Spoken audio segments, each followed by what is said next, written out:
All right, y'all. All one or two that watch this, but primarily this is for the old man so he gets a chance to see what I'm working on when I said I already had a project. So, I'm back underneath on the front end. I think I did a short video on the brakes. They're not done by any stretch. I literally just put on the rotor, new hub, rotor, spacer, and the caliper. And I'll probably take the caliper off and paint it, and maybe I may take the whole thing off to paint the backside that holds the caliper. I haven't decided, but today I'm going to tackle leaf springs. So I already pulled, you kind of see it there, I already pulled the bottom portion of the shackle bolt, the pin that goes through there and the other side. But what I wanted to show for today, anyway, what's so freaking cool about these old trucks. So, I don't know if you could tell, but that's a grease zerk. That's a grease zerk on there, on those old shackle pins. That's a grease zerk right there for the steering. Yeah, right into the light, but there's another grease zerk right there. That's on the, yeah, two of them. So you can see the bottom of the steering arm that goes across, grease zerk.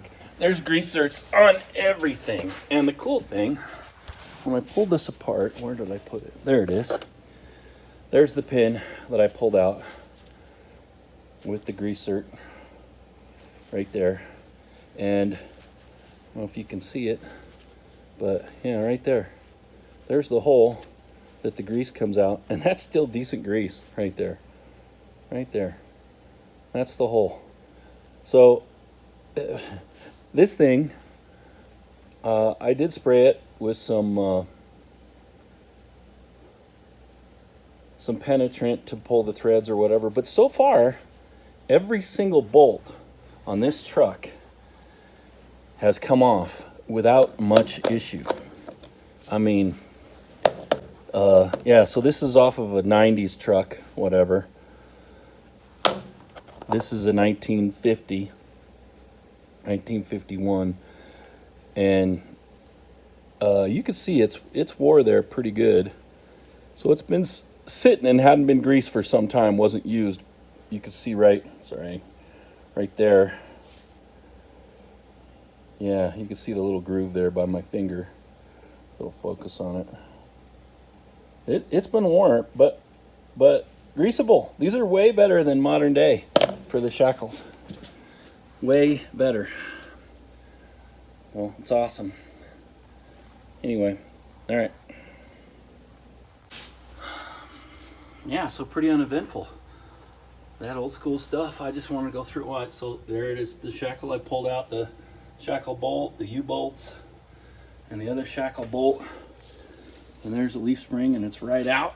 That's the old. The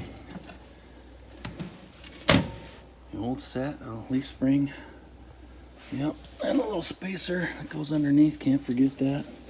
But I just wanted to say one more time. It's crazy. So, yeah, here's underneath. So there's one more greasable. And that's for the clutch. So that's the clutch assembly. Going, yeah, over to my transmission right there. And right there, you can see it in that sunlight, torchlight, as the Europeans call it, flashlight. Yeah, there's another greasable zerk. So when they used to call them service stations, that's what they did. They would service this stuff. They would come through. So there's what? 1, 2, 3, 4, 5, 6, 7, 8.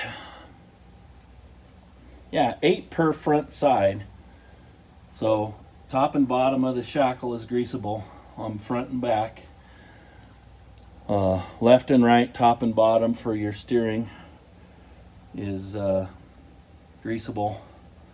They used to service it. That's what they do. They come through and grease all of these things, change the oil, change the filter, and grease all of these things. And as you can see, these things lasted now for 70 years. If they hadn't left this thing sit out, hadn't let this poor engines just sit out in the freaking weather and get water, in it, park this thing inside, this thing would still be running today as it was built in 1951. And it sat outside for a long time. It's all rust on the outside, but still solid. I mean, we come through here, polish this thing up, sand it down, polish it, and paint it. This is a fully restorable truck with just a few minor issues. I mean, I'm dumbfounded how awesome this is. Well, anyway.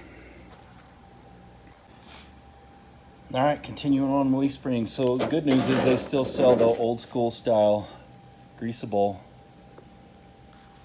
with the castle nut and drilled for your cotter pin. I mean, yeah, there's your castle nut. And, they drilled a hole for the cotter pin. I don't know if you can see through it or not. I guess you can't. Maybe. Oh, goodness. All right. Sorry for the blinding light, but I'm crawling around on my back and such. But I ran into a little hiccup.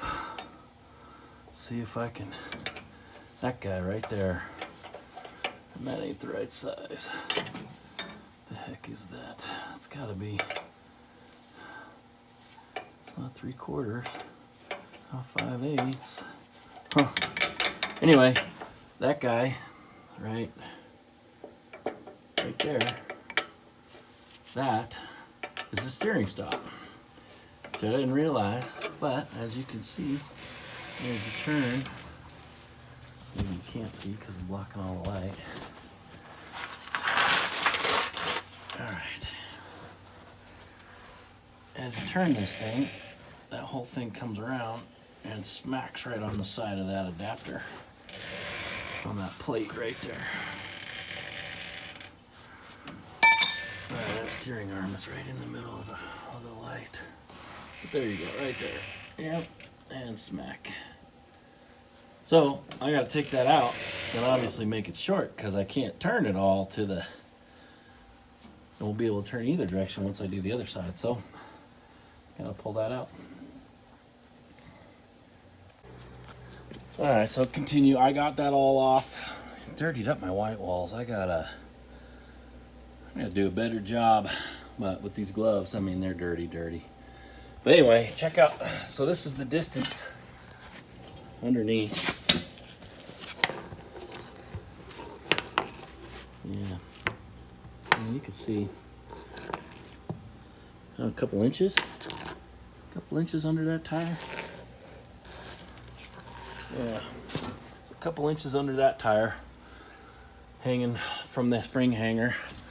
And if we come around over here to this other side, that tire is touching the ground. Now, I jacked it up just enough so that I could, get the tire off. That was it. So you can see that'll turn. The rubber's just touching. That's the difference. I got a couple inches over there while it's hanging, so that'll drop. Just like they said, 3 or 4 inches for that front end. That's awesome. Yeah, that is awesome. I'm excited. So there's a little spring in there. 2 leaves as opposed to 7 leaves. Yep. All right. Moving to the passenger side.